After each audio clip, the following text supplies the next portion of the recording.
Estamos em Apocalipse, capítulo 2. Estudaremos agora o trecho dos versículos 18 a 29.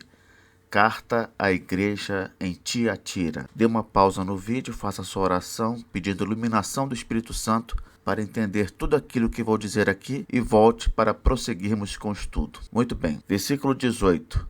Ao anjo da igreja em Tiatira escreve: Estas coisas diz o Filho de Deus, que tem os olhos como chama de fogo e os pés semelhantes ao bronze polido. Jesus começou aqui as suas palavras à igreja de Tiatira, lembrando que ele é aquele que julga todas as coisas, não deixa passar nada e pune também os inimigos da igreja. Sempre devemos lembrar que o Senhor Jesus está conosco nesta batalha, nesta vida. Jesus, lá em Mateus, no final do Evangelho de Mateus, disse: Toda autoridade me foi dada no céu e na terra. E acrescentou: Eis que estou convosco todos os dias. Então só podemos tirar dessas palavras a lição de que aquele que pode tudo, aquele que tem toda a autoridade, está do nosso lado, está do lado da igreja. Não importa qual seja o problema, qual seja a dificuldade, Cristo está conosco. É importante manter em mente que os pés semelhantes ao bronze polido de nosso Senhor Jesus Cristo servem justamente para pisar nos adversários. Continuando o versículo 19. Conheço as tuas obras, o teu amor, a tua fé, o teu serviço, a tua perseverança e as tuas últimas obras mais numerosas do que as primeiras.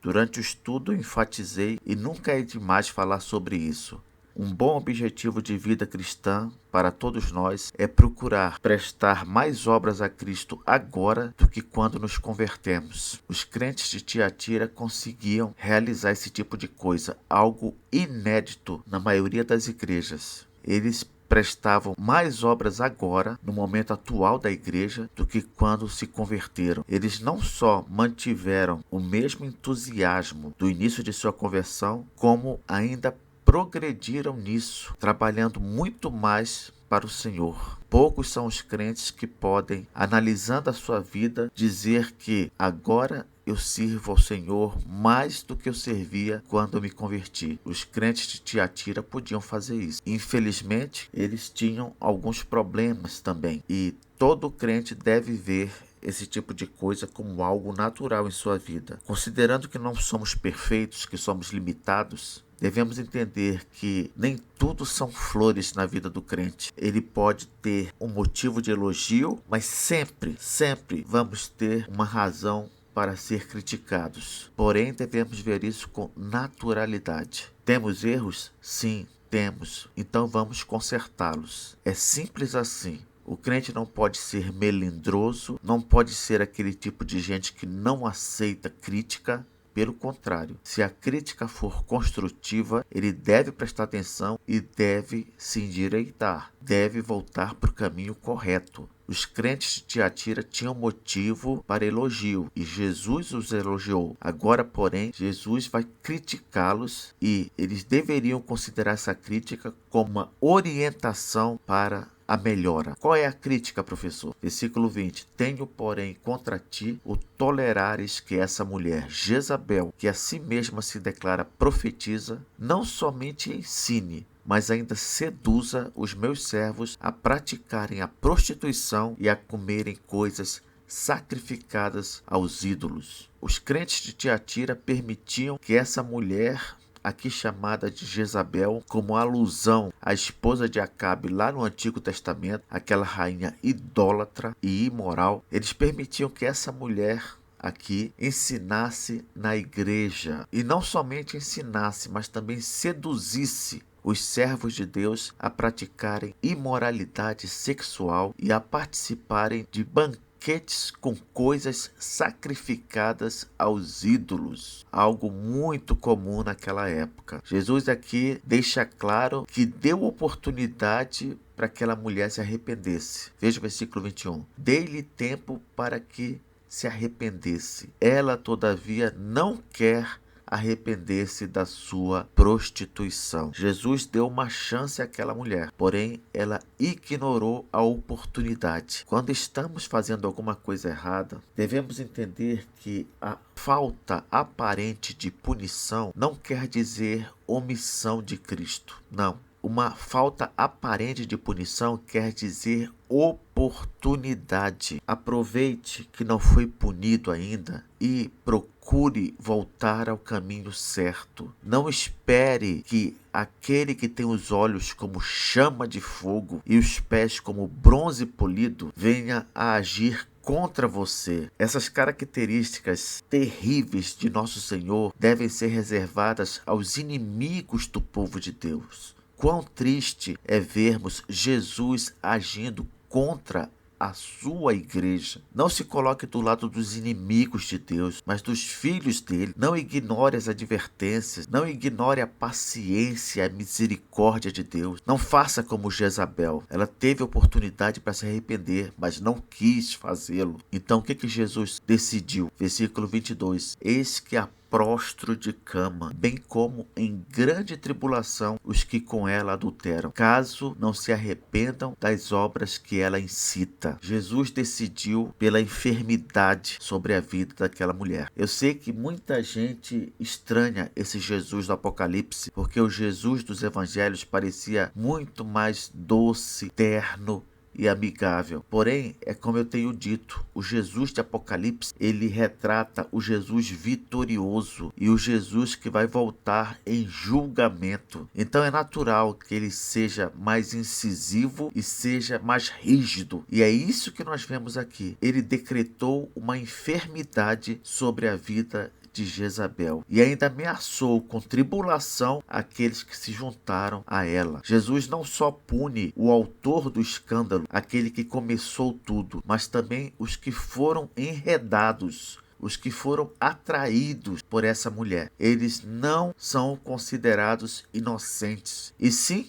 cúmplices dela. Jesus vai até mais longe. Olha o que ele diz no versículo 23. Matarei os seus filhos, isto é, matarei aqueles que seguem os ensinamentos dela. Por quê? Olha o objetivo. Todas as igrejas conhecerão que eu sou aquele que sonda mentes e corações e vos darei a cada um segundo as vossas obras. Lembra que eu falei que a morte física pode ser uma das punições de Deus sobre as pessoas? Pois bem, aqui está no versículo 23. Matarei os seus filhos. Se essas pessoas que seguem Jezabel forem crentes de verdade, que estavam passando por um momento de vacilo na sua vida espiritual, isso quer dizer que mesmo a morte física não os privará da vida eterna. Porém, se forem pessoas não crentes, se forem falsos convertidos, então a vida deles terá chegado ao fim, serão condenados ao inferno por causa